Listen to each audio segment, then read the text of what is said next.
My soul family, कैसे हो आप सब? मेरी सभी सोल फैमिली को जय श्री राम, जय नीम करोली बाबा। आज मैं अपनी सोल फैमिली को बताऊंगी कर्मा का सिद्धांत।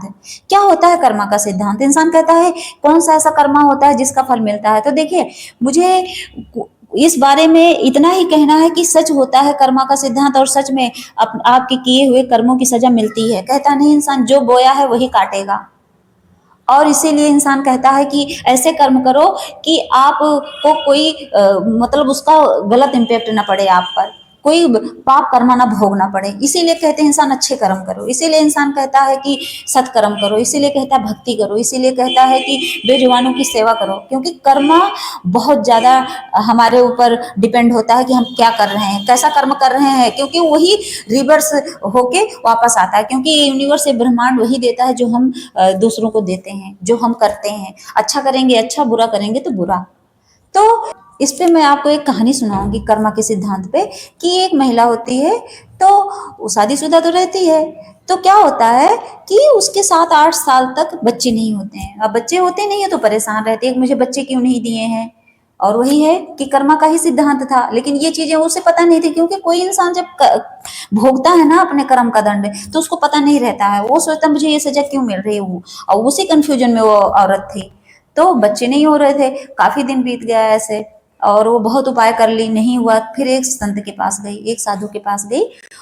साधु के पास जब गई तो वो औरत पूछने लगी कि मुझे बच्चे क्यों नहीं हैं, आप बताइए महात्मा जी, मुझे बच्चे क्यों नहीं हो रहे हैं, ऐसा मैंने क्या कुकर्म किया है। तो उन्होंने कहा कि बेटा तुम परेशान मत हो, तुम्हारे किस्मत में बच्चे लिखे ही नहीं हैं। तो उन्होंने कहा नहीं, उस महिला ने कहा नहीं, मुझे बच्चे चाहिए, कोई उपाय बताओ। अब वो तो संत महात्मा, उनके अंदर दया, उन्होंने बता दिया उपाय। उपाय बता तो बच्चा हुआ, एक बेटा हुआ। और बेटा हुआ 40 दिन बाद वो बच्चा मर गया। अभी भी कर्मा ही था, कर्मा ही था, वो कर्मा ही था जो संत तक ले गया। उसका कर्मा उस संत तक ले गया, उस महान पुरुष तक लेके गया, और उन्होंने, वो कर्मा ही था, उन्होंने उसको उपाय बताया। और वो भी कर्मा ही था जो वो गर्भवती हुई और बच्चा पैदा हुआ। एक एक पॉइंट कर्मा ही रहता है, इतना लिख के रख लीजिए। तो क्या हुआ कि 40 दिन का बच्चा हुआ और बच्चा एक्सपायर कर गया, मर गया बच्चा। अब सोचो उस औरत का कर्मा देखो कि वो बच्चा नहीं था तो कम रोती थी, बच्चा हुआ और होके मर गया तब ज्यादा रोने लगी।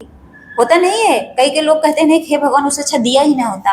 अब वो उसकी जिद में ही तो मिला, क्योंकि उसका कर्मा था, उसे भोगना था, उस पीड़ा को महसूस करना था। अब वो रोने लगी, अब रोने लगी, फिर रोते हुए गई। जब बच्चा एक्सपायर हुआ उसका, फिर गए संत के पास, कहे कि मेरा बच्चा क्यों मर गया, क्या ऐसी गलती मैंने की, अच्छा खासा मेरा बच्चा था, कैसे अचानक से मर गया। तब अब उन्होंने कहा कि जाना सोना और रिक्वेस्ट करना, मतलब भगवान से कि हे प्रभु मेरा ऐसा क्या कर्म था जो बच्चा आया था। भगवान की भी माया ही रहती है सबको सजा देने की, सबको, मतलब इसमें देखिए भगवान किसी को सजा नहीं देते, अपना कर्म ही आपको सजा देता है, आपके किए गए कर्म ही आपको सजा देते हैं, आपको रुलाते हैं। तो क्या हुआ कि वो महिला रात में सोई और उसको उस बच्चे की आत्मा दिखाई दी, और उसने उस आत्मा से बात की। अब वो जैसे दिखी, अब बच्चे का रूप देख के तड़पने लगी कि मैं तुम्हारी माँ हूँ, मेरे पास आ जाओ, मेरा बच्चा मेरे पास आ जाओ, तुम कहाँ चले गए हो। उसने कहा कौन सी माँ, कौन सी माँ, तुम मेरी माँ नहीं हो, और मैं तुम्हारा बच्चा नहीं हूँ, मैं तुम्हारा बेटा नहीं हूँ। वो रोने लगी, बोली क्यों। तब उसने बताया कि पिछले जन्म में तुम मेरी सौतन थी, मैं शादीशुदा थी और तुमने मेरे पति को छीन लिया था मुझसे। मैं ऐसे तुम्हारी तरह तड़प तड़प के चिल्लाई रोई, लेकिन तुम मेरे ऊपर तरस नहीं खाई थी, मेरी जिंदगी बर्बाद कर दी थी। और मैं हर दिन घुटती रही उस पीड़ा से, उस पति वियोग से। आज उसी का फल है कि आज तुम रो रही हो। तो ये होता है कर्मा।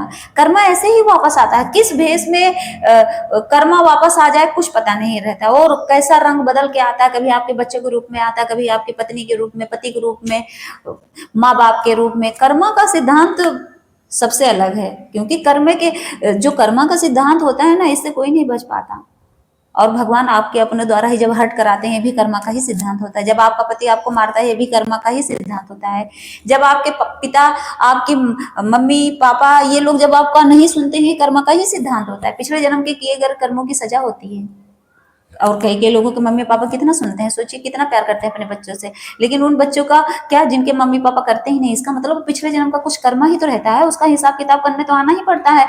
और जो जितना कर्म ज्यादा करेगा, पुण्य कर्म तो छोड़ दीजिए, बुरे कर्म, उतना ही उसको बार बार जन्म लेना पड़ता है। इसीलिए कहते हैं इंसान कि सुधर जाओ, नाम जाप पूजा पाठ भक्ति करो, क्योंकि कर्म जितना आप ज्यादा बनाओगे उतना ही बार बार जन्म लिया जाएगा, उतना ही आपको बार बार भेजा जाएगा धरती पे, उतना ही आप बार बार जन्म लोगे धरती पर, नहीं बच पाओगे। आप क्या सोचते हो कि हाँ जो बेजुबानों को मार के खा रहे हैं, जो मार मार कर बेच रहे हैं, आप क्या लगता है आपको कि आप इससे बच पाओगे? कभी नहीं बच सकते हो, बहुत बुरी सजा मिलती है इसकी। लेकिन इंसान कहता है क्या तुमने देखा है?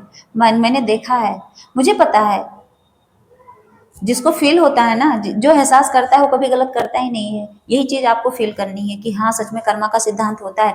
जिस दिन आप ये समझ गए कर्मा का सिद्धांत होता है, उसी दिन से आप पाप कर्म करोगे ही नहीं। आपको पता है कि अगर एक चींटी भी मारूंगा तो उसकी सजा मिलेगी।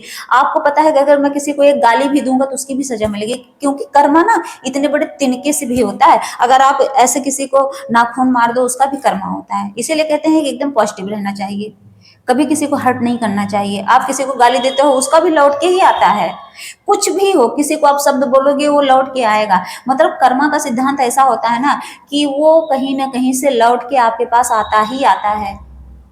और रही बात पुण्य की, तो पुण्य भी अगर आप किसी के साथ अच्छा करोगे तो आपके साथ किसी न किसी वे में अच्छा होगा। इसीलिए तो लोग दान पुण्य करते हैं, इसीलिए बेजुबानी की सेवा करते हैं, इसीलिए नाम जाप पूजा पाठ भक्ति करते हैं, क्योंकि किसी न किसी वे में भगवान आपको आपस में मिलाते हैं। हम लोग कहते हैं पूजा पाठ भक्ति से क्या मिलता है? पूजा पाठ भक्ति से बहुत कुछ मिलता है।